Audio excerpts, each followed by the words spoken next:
Q news లో పనిచేయటకు senior video editors కావాలను సంప్రదించవలసిన నెంబర్లు 8688926084. ఇక మొత్తం మీద విద్యా వైద్యం పైన ప్రత్యేక దృష్టి సారించాలని చెప్పేసి కలెక్టర్లకు ముఖ్యమంత్రి రేవంత్ రెడ్డి ఆదేశాలు జారీ చేసిండ్రు.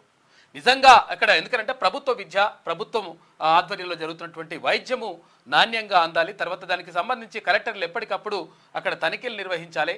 తర్వాత దానిపైన పర్యవేక్షణ ఉండాలనేటువంటి మాటను నిన్న ముఖ్యమంత్రి చెప్పారు.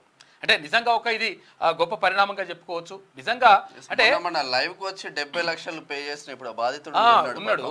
అయితే విషయం ఏంటంటే ఇక్కడ ఎవరైతే ఇబ్బంది పడతా ఉన్నారో, ఎవరైతే బాధపడతా ఉన్నారో, తర్వాత విద్యా వైద్యంతో మొత్తం దోపిడీకి గురవుతా ఉన్నారో ఆ ప్రజల పక్షాన్ని నిలిచేందుకు ప్రభుత్వం ముందుకు రావడం మాత్రం నిజంగా ఒక అభినందనీయమైనటువంటి విషయం మనం చెప్పుకోవచ్చు.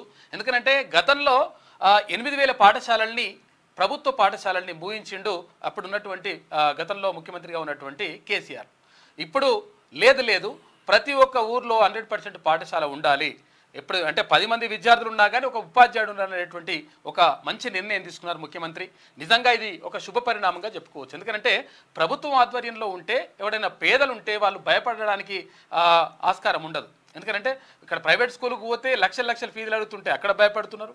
తర్వాత ఇక్కడ హాస్పిటల్కి పోతే లక్షల ఫీజులు కట్టాలని అంటే అక్కడ ఫీజులు కట్టాలి, అవి కట్టలేక హాస్పిటల్ ఫీజులు అయితే బిల్లులు కట్టలేక అక్కడ బయట లోపల ఉన్నోడి కంటే బయట ఉన్నోడికి హార్ట్ అటాక్ వచ్చే పరిస్థితి ఏర్పడ్డది. కాబట్టి ప్రభుత్వ వైద్యం తర్వాత ఇక్కడ విద్య రెండింటికి కూడా ప్రయారిటీ ఇవ్వడం అనేటువంటిది గొప్ప విషయం.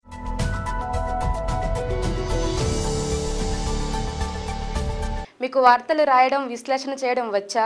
అన్యాయాన్ని ప్రశ్నించడం తెలుసా? ఇంకెందుకు ఆలస్యం? క్యూ న్యూస్ మిమ్మల్ని ఆహ్వానిస్తుంది. క్యూ న్యూస్లో పనిచేయటకు అనుభవం గల కంటెంట్ రైటర్స్ కావాలను సంప్రదించవలసిన నెంబర్లు 8688926084.